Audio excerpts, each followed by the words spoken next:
Chosen one, I'll get there anyway. You were meant for this. You were meant for this. You were meant for this. You were meant for this. You were meant for this. You were meant for this. Break my bones and my body. Don't leave my spirit in chains. I'm in the eye of the devil, sweat and I struggle. The flames aren't gone, but they'll fade. The stable, it goes on and on. Blood thins in my veins. No, I'm not the chosen one. Get there anyway. You were meant for this.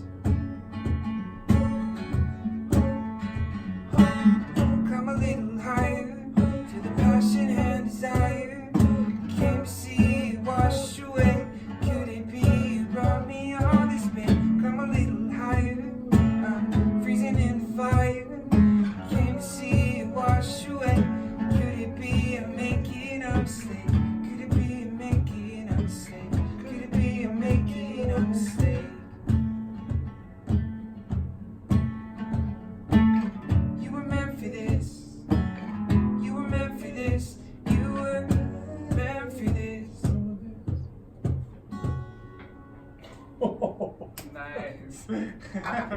That was great. Well, in case you're wondering, I am here with Lance Tingey. No, say it. Yep, Lance Tingey. I did it. And this is Creative Community Conversations. This is the Creative Community Conversations series, episode 2. And we're here in the LinkedIn Music Room because it is awesome. You can see the logo up there, of course, and an amazing guitars that people can play. Here we've got keyboards and drums, which you can play the drums after regular business hours. I was very lightly tapping on this. This is called a cajon. It is, how would you describe it as a percussive instrument? Yeah, I think just like acoustic percussive, meant for more of that like coffee shop lounge. Yeah, exactly. It's probably designed literally for a coffee shop in Brazil, is my guess. And so Lance, I wanted to, we kind of work on the same team. We're both part of LinkedIn Talent Solutions marketing, right? And I work in product marketing, and you work here. Try to describe what you do. Yeah, so at LinkedIn, mainly my role is in like customer marketing. So we ladder up to the North America marketing team, and we focus on customer marketing to LinkedIn's most valuable clients. So essentially, really big companies that invest a lot in LinkedIn. We do hyper-focused campaigns and events just to really make sure we're providing value to them that they deserve, and building really close partnerships with them. And then a lot of my role is building close partnerships with our enterprise sales teams as well. Nice. Yeah, and we sit together on the same floor, which is awesome. So it's easy to like say, hey, you want to like get something to eat? Maybe go up to the music room. Yep. Which is what we did today. Although it seems spontaneous, we did actually plan this. I don't know how spontaneous it is. So yeah, so my intention with Creative Community Conversations series is to cultivate creative connection and focus also on embodied design and embodied communication and embodied storytelling. And I think that what we do is essential to what, how can I rephrase this? Marketing is essential to business, and marketing is essential to the sales team. We primarily make stuff that the sales team can use to be successful, right? I mean, Yeah. my team does. And how would you describe your role with regards to like sales, and how does what you do affect the sales team and affect what they do? Yeah, so I mean, of course, all of our marketing teams partner to some degree with sales and work with them.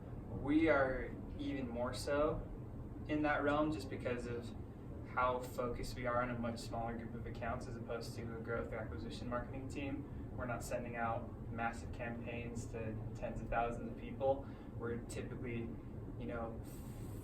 mainly focusing our campaigns and efforts towards directors and VPs of talent at our largest clients. And so because of that, we're definitely working really closely with our executive sales team, managers, and really making sure that we're aligning with their goals, and so we work very closely with them. Awesome. So it sounds to me like relationships matter at LinkedIn and in general and in the work world. And how do you find, like, what do you find to be essential to nurturing like really amazing relationships with your team, within your team, and then also with your internal clients? Yeah, I think there's definitely a lot that goes into that. I mean, just hitting your first point of relationships matter, I think, especially at a company like LinkedIn. I mean, any company it matters, but I think especially at like larger companies where it takes more collaboration to get things done, it's even that much more vital. And having people on your side of the court helping make things happen. So I think it's even more valuable. And how, I think there's a lot that goes into that. I think step one is, when you have meetings with people, you have to have some type of personal relationship. That can't just be get into a room, cut right to the chase. I mean, maybe every once in a while if things are really busy and moving, but you have to connect on a personal level at some point. And I think there's a lot of ways that you can show people that you care, and like you care more about just getting done what you need to get done, but you care about them as a human being too. I think that's huge. Things like maybe just not multitasking while you're in the meeting is always good. Although it's there are certain meetings where it's more of a working meeting and you're going to do that, but there seems to be a quality of like showing up and being present that, depending on the meeting, like if it's possible to do that, and it makes it a richer experience. And there's more, if you're more embodied in the moment, and your communications can be more embodied. You're coming from, your whole self, and you're clearly there. It's not just your voice talking or your agenda driving the meeting. Yeah. It's like I don't think we just listen with our ears. I think we listen with our whole body. And I think we communicate with our whole body, even if we're sitting. Like it's there's hand gestures and things, but there's just a way that we, it's eye contact. It's the way that we hold our head. There's so much involved. Yeah, I really like what you said about multitasking too. I saw a video on LinkedIn today actually, where some LinkedIn influencer talks about like, when was the last time you had a 1 hour conversation undistracted? So like, when was the last time you had a 1 hour conversation with someone where you didn't check your phone or computer, email, text, like even one time. And I think even for myself, when I look back, I can't think of the last time that happened. Yeah, that'd be a tough one. An hour, like maybe 10 minutes, you know. But it's hard because we're, especially in the tech world, like our phones are might as well be our laptop. I mean, they're just as significant as our laptop. I Yep. think in certain situations, and certainly with regard to timing and getting back to people and trying to keep things moving. But it's funny because the phone is, we call it a phone. It's a computer that can make calls. Yep. You know, really, the iPhone is so powerful, or whatever phone you're using is so powerful. But I think thinking of it like, if you were to think of your phone as a computer, that you're holding a computer up to your head every time you call somebody, or I mean, probably most people aren't holding their phone up anymore. They've got their AirPods, but still, it's just the idea that you're holding a computer. Just that simple reframe, I think, is helpful. Totally. To say, okay, I'm not just, because it's like, it's easy to get into this sort of unconscious communication where we're responding or reacting to things, and it's tough with social because we're a professional network. We do fall into the social space description of kind of what kind of company we are in a sense, but I like to think that we have more, people are a little more aware, I think, when they're using LinkedIn, because it is connected to their career and it's connected to their professional identity. So I think as we think about when we post something and when people like things and when they comment on things, I think the hope is that people are maybe a little more embodied or they're more in they're just more present when they're doing what they're doing, hopefully. Yep. Yeah, no, I totally agree with that. Yeah. So when I thought it'd be great to talk about resonance, and I think of resonance as, when you're in harmony with someone, or with your guitar, or with nature, but you're resonating on it. Maybe it's kind of a similar frequency. Mm-hmm. Maybe not the same exact frequency, but actually it could be a different frequency because you're in harmony. But there's like layers, and that when you resonate with someone, the two vibrations create more, or maybe it's, a meeting of 10 people, that group resonance is, more than the sum of its parts. I'm not going to use the word synergy, I just used it. But there is that quality of uplifting that can happen. When it doesn't, and I don't want to overly focus on like positive resonance. I think it's important to be clear, like that resonance, whether it's positive or negative, getting people vibrating on a certain frequency. Or in marketing, we focus on, telling engaging stories and sharing like the good news about all our products and services and whatever. Yeah. But we're engaged. We're trying to engage with people, retain their focus, and then hopefully share with them our story about how we have something valuable. Yeah. But I'm curious to know, for you in your job, in your work, like at LinkedIn, how does resonance play a part with you with regards to how you connect with your team, how you connect with your work, and like the actual projects you're working on, and then how you kind of build it into what you're creating? Yeah. No, I think your explanation of resonance was really cool, and while you were talking about it, got me thinking about, like, to be on the same page, you have to know the person you're talking to, or from like on the music side, you have to like know your audience, right?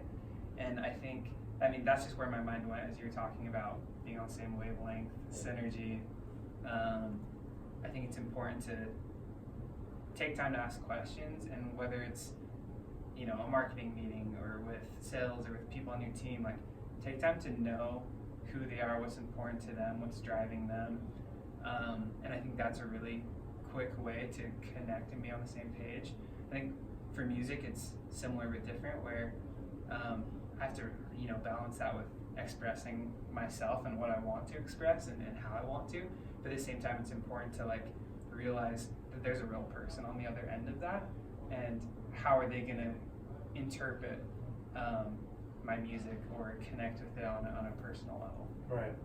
So whether it's at work or with what you do, you know, with your other work, which is your music, because I think you hold both as, you know, equally important in the sense of your career, and they support each other.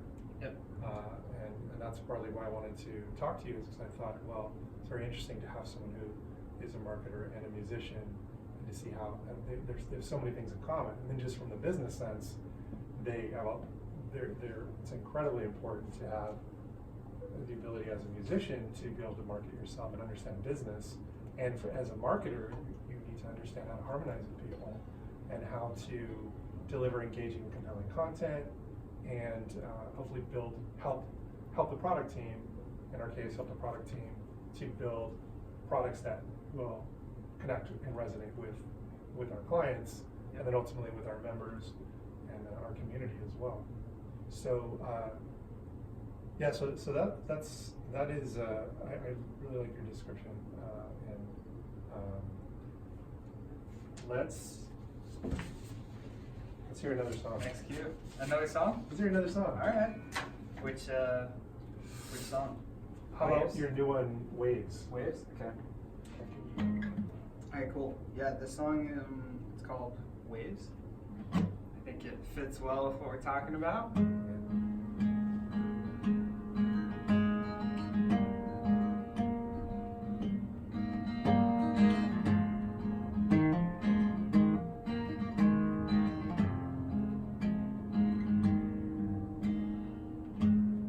Washing away with the waves, you make me feel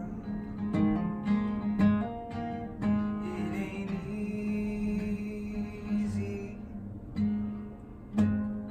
Paralyzed by your touch, I think I need you too much. I lose my mind when you're near me. Don't let go. I'm just a restless soul. I'm imperfect, I admit, but in the end I can't resist you. Don't let go.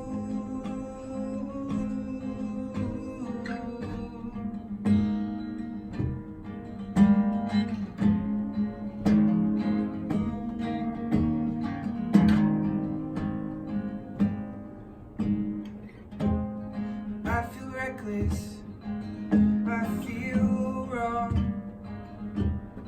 at the thought of being alone, all caught up in your undertow. I feel split, I feel stoned, all the ways just too strong. I can't stay, but I can't run. Don't let go. I'm just a restless soul. I'm imperfect, I admit, but in the end I can't resist you. Don't let go. Don't give up on me, no. Why am I waiting for things to change? Take a chance and turn the page, yeah. I can be anything I want, anything at all, if I'm willing to fall.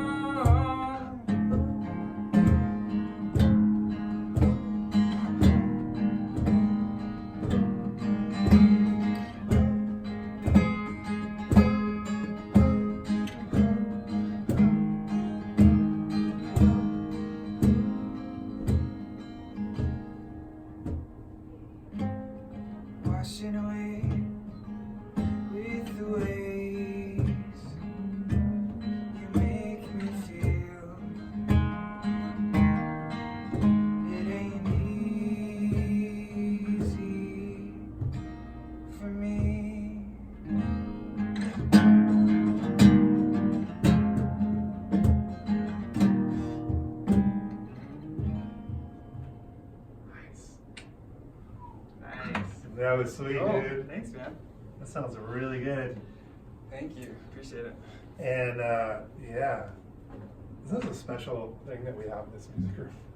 Yeah, super Pretty nice. incredible. Yeah, I mean, equipment in here is like Yeah. so nice. It's crazy. And our view, so we're currently on the 14th floor in San Francisco with an amazing view of, you name it, Should we Salesforce show Tower. it? What's that? I said, should we show it? Yeah, yeah, why not? That's great. Let's Next see here. question. Oh, I love this. So I looked up the definition of resonance, and the quality or state of being resonant, a vibration of large amplitude in a mechanical or electrical system. Not as interesting, okay. The intensification and enriching of a musical tone by supplementary vibration. So that's interesting, because if you think of that, like, you think of the message, the content, and the way, and then there's the way it's delivered. And like I think the way that we can, or, you know, we can have a great product, we can even have a great campaign, but it's got to be delivered well. And like you said, we have to have the audience in mind. We have to actually listen to the audience. And then if we're sharing stuff online, we have to think about how we're commenting on our own stuff that we're sharing. And like, that's not always easy to do, because you might put something out there and then it lands differently than you think it's going to. Yeah. So just curious, what are your thoughts on when things don't resonate, when things are dissonant or don't feel like they're connecting or flowing, or? Yeah. Well, I think it can be from a lot of different factors.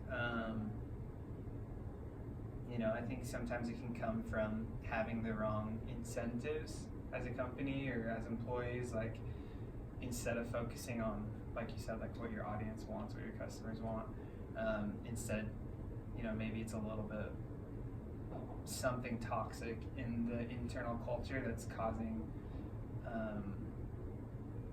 people to do things for the wrong reasons. Our culture is one where we're encouraged and really expected to think creatively and also to think independently with the audience in mind and with our team in mind. Yeah. And especially with sales in mind, and you know, you just think about, like, you know, what are our motives? What are our you know, how are we going to not just put something out there, but then, you know, continue to have that ongoing conversation and support that thing that we created or put out there. Yeah. And to help the sales team put out there, because it's a lot of work to create a campaign. It can be very expensive to create, like, our In It Together campaign. We put a lot of money into that, and then you put it out there, and it's a tremendous, thousands of people working on this stuff in some capacity. Yeah. I really like what you said too. I think, like, we're really lucky at LinkedIn, where it seems like our managers and leadership team, they have the right end goal in mind, and, you know, they're not just whipping from behind, getting campaigns out and things moving forward. Like, they're really focused on making sure we do what's right, not just do more. So I think it makes it easier for us to kind of find creative solutions and get the right narratives out there with our campaigns. Yeah, I totally agree. I feel like the way that that our leadership, and that's starting to sound a little crazy. Leadership. Oh yeah. You know what I mean? But you know, Jeff, our CEO, just the way that he chooses to lead and chooses to show up, and you know, having our amazing bi-weekly all hands meetings where we get to hear from our CEO every 2 weeks as a whole company, and kind of see the way that he talks about the business, and he talks about marketing, and he talks about, you know, sales, and he talks about, of course, building amazing products and getting things done. He also talks about compassion as his big, that seems to be like the main thing that he talks about now, like the media wants to hear from him about compassion, because this is what's lacking in the work world in a big way. Yep. And I feel like LinkedIn is leading, this is one of the companies leading this effort to bring more mindfulness and compassion into the workplace and cultivate it, I should say, in the workplace, because I think it's already there. It's just a matter of cultivating it and what's the word? Like growing the awareness about it, and encouraging it within the company. Like, creating tools and programs and things for the employees to do this, so that we can, again, have better relationships with the people we work with, and also with ourselves, just to feel more grounded and connected at work. But I like when I looked up Resonate, I also got Resound, and I think this is a good one for talking to you, because I know that like spirituality is an important part of what you do, and I think it's in your music. It's pretty strong. Your passion for life and creativity and connecting and expressing authentically, and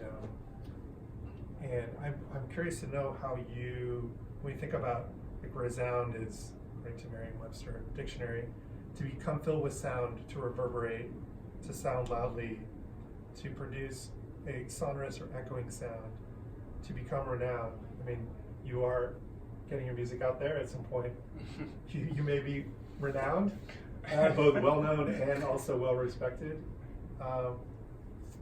And then synonyms are bless, carol, celebrate, emblazon, exalt, extol, glorify, magnify, praise. How do you feel your work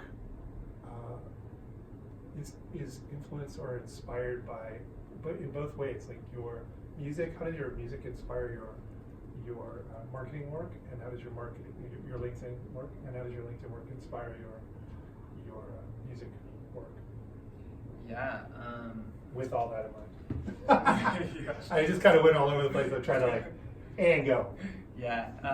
Man, it's tough, because it's an important balance, I think, where sometimes it feels really difficult to balance both. It's really difficult to, I've gone through phases of really focused in my day job, in marketing and LinkedIn, and I lose a little bit of that motivation with my music. And then I go through phases where I'm just 100% fired up on writing, recording, releasing music, and it's almost like it's tough to keep keep my focus at work when I'm at work. And so it's interesting in that way, and then at the same time it really does feel like I do get some amount of inspiration and motivation from one side to the other. So it's a really interesting balance of I think one thing I'm learning more recently, and this year while I've been doing more with my music and releasing a new track, and hopefully releasing a few more this year, is running, not sprinting. And so I've been really focused on, instead of one weekend just spending 15 hours a day and then I'm exhausted by the time the work week comes and all I can do is show up to work and not do any music at night. Instead, I'm trying to just do 1 to 2 hours every night on music and just be consistent, and it's making a big difference. I feel like the train's chugging a little bit more. Things are moving forward, and I think that consistency, that level, down to earth, really helps. Well, it also sounds like the way you're relating to your music is like a practice.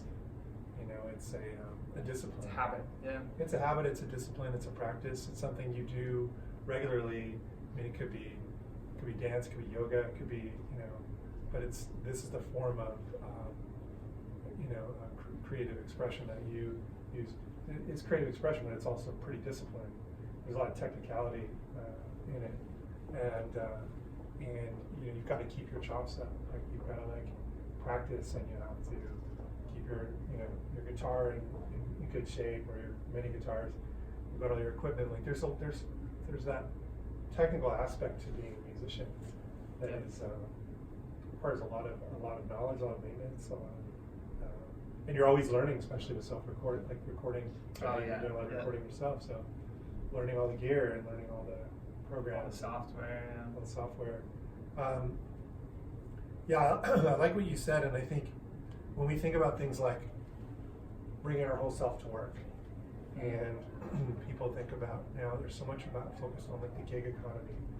You know, it used to be you talk about your day job and then do your art at night or do your art on the weekends, and I think that way of looking at things is changing as we look at our careers being more of a living thing. You know, as our careers being something that is, you know, you're really more holistic. You know, so like you bring your whole self to work, you bring your whole career with you everywhere you go. So, you know, you can be a marketer and a musician. You can be, you know, there's so many things that we can do. It also helps that the company, you know, promotes us bringing our whole selves to work and encourages people to express themselves creatively and doing other things, and even to have like another thing that they're doing, a side gig, side hustle, whatever you want to call it, because if it brings them joy, if it will help them to be more excited about their life, then it can be very useful. I mean, obviously, Yeah. you've got to balance it. No, I think that's a really strong point. I think it's really important to find somewhere that trusts you enough to get your shit done and to bring your whole self to work. I feel like early on in my career, it was hard to like balance both things because I felt like I had to be a worker when I'm at work and I had to be a musician when I'm doing music. But I really like what you said about like finding, you know, it's important at wherever you work and for people that like are over employer branding and talent, like cultivating a place where employees can be trusted to do what they need to do, and then they can manage their schedule and their time and how they work to get their other passions done too, so that it keeps them happy and fuels them for their work endeavors as well.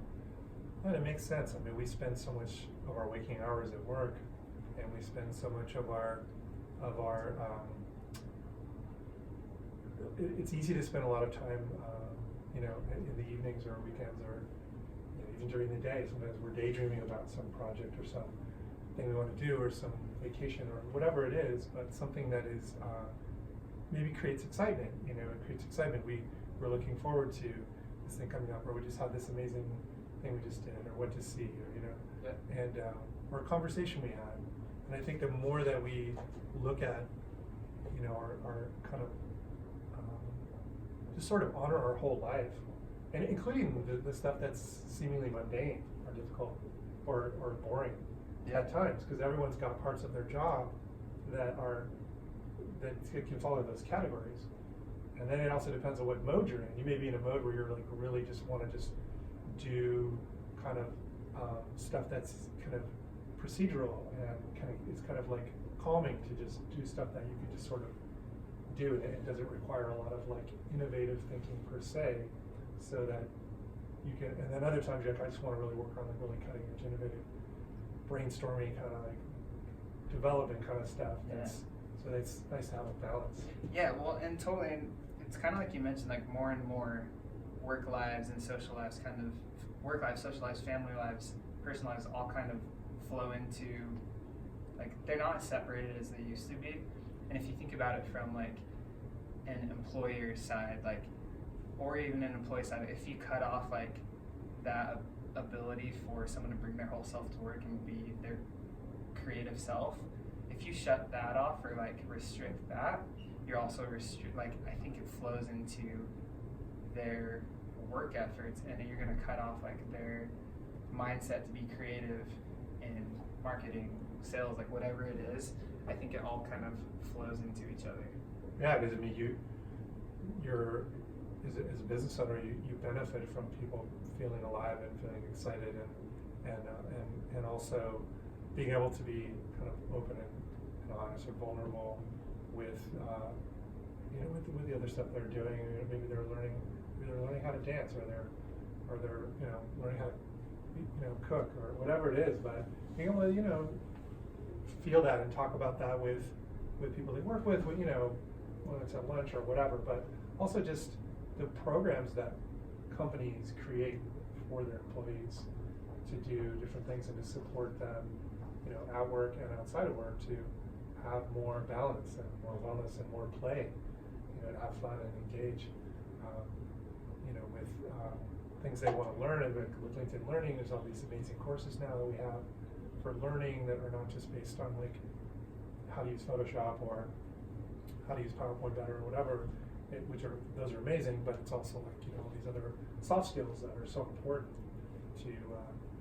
It's the soft skills that are going to make the difference, I think, in these next 5 years. It's those qualities that you maybe have innately, but also can cultivate and develop. And a lot of it happens through relationship. You learn how to become a better communicator by communicating, and you can study it all day, but it's not until you're actually doing it that it really becomes something that you can. Then it becomes an experience. Yeah. All right. So much of songwriting, I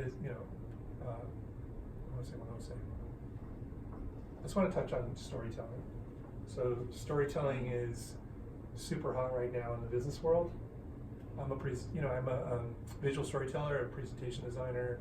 I help teams craft and share engaging and sometimes even transformative business stories. Yeah. I think you do that as well with your marketing your marketing work here, and you also do that with your songwriting.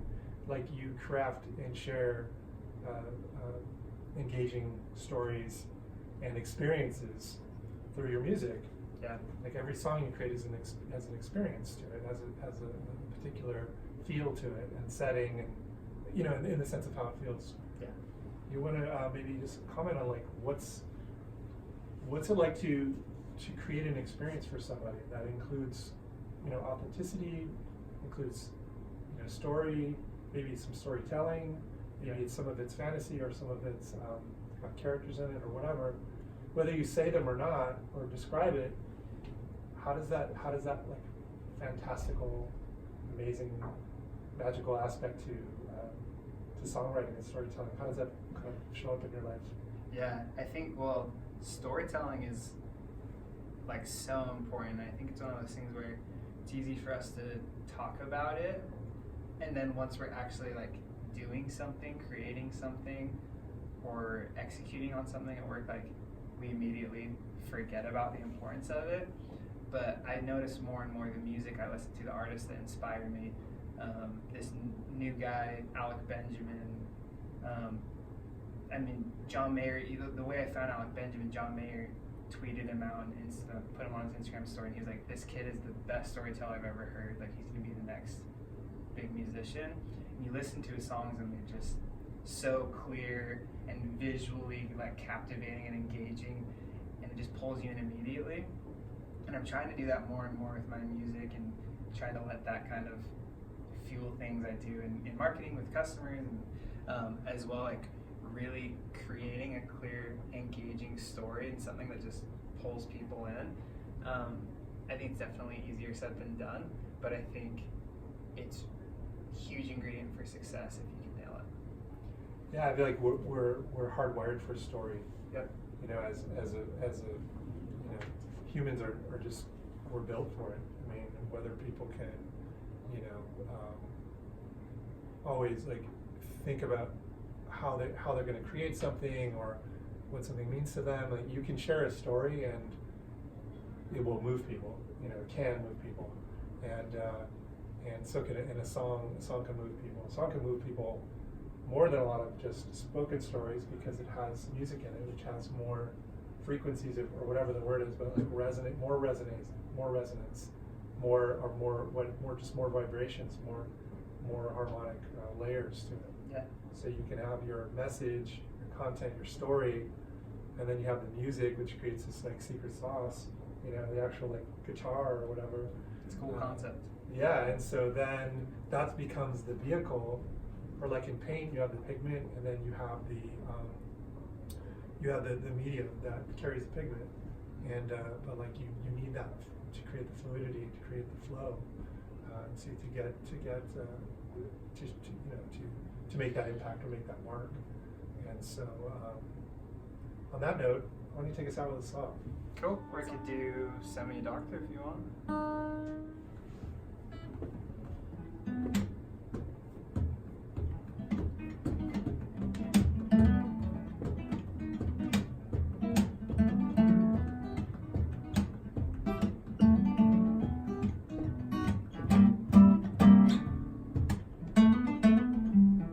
Take me to earth, back to the ground, because I'm never gonna let you down. Turn, baby, and I can't let go. Feeling broken and I can't get up, so send me a doctor, send me a priest. Tell you I'm sorry, don't watch me bleed. I'll give you everything that you need. I'll give you everything you need. Don't watch me bleed.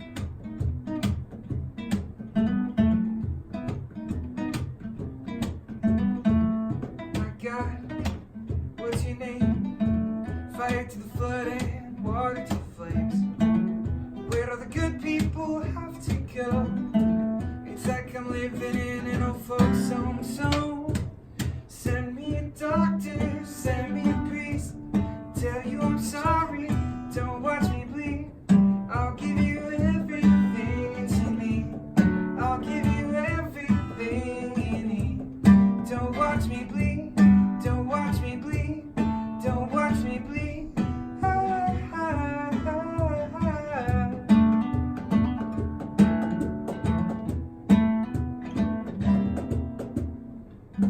Raise your glass, but don't look back. I'm the baddest that you had. Couldn't see it coming up from nothing yet. Raise my glass, but don't you see? She's the only one for me. Don't watch me bleed. Send me a doctor, send me a priest. Tell you I'm sorry, don't watch me bleed.